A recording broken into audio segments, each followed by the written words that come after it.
goals and dreams are born out of challenges, out of discontent and longing.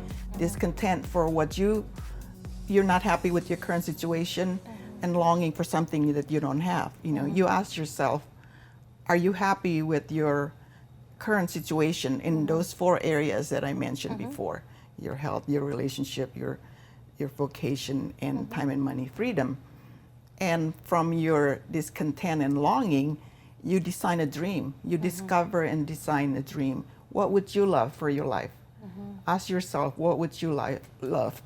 The first thing normally that comes to mind when you're thinking about a dream or a big idea is fear. There's no way I could buy a house. There's no way I could, whatever, fill in the blank, right?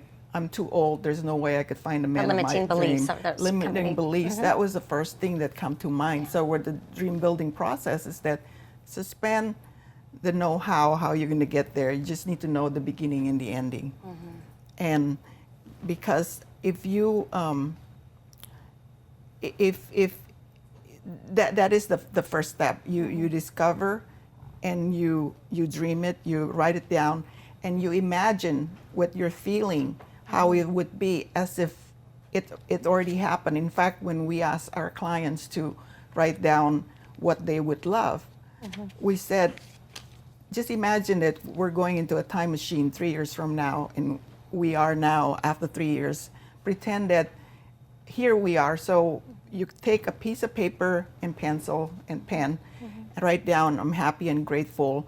And you write down what it is that you want and use present tense as if it's already happened. You imagine it as if it's already happened and feel it.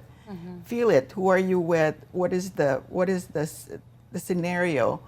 And also see it, visualize it.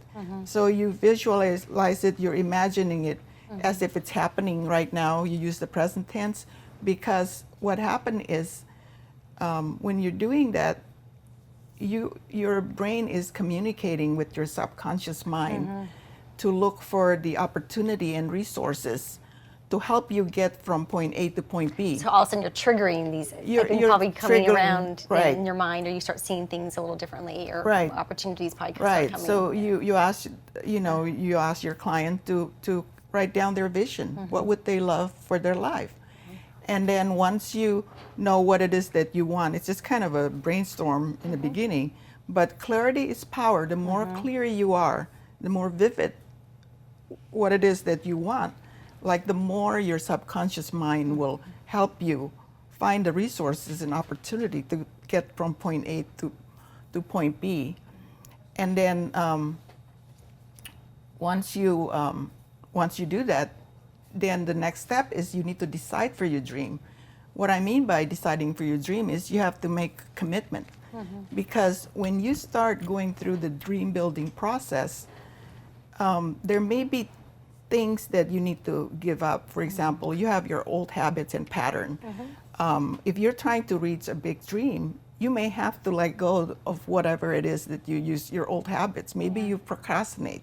Maybe whatever, maybe you have friends that are not serving you anymore.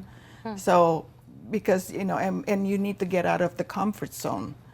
So, and so basically you need to make the decision that you want to make the commitment to do whatever it takes to achieve your dream.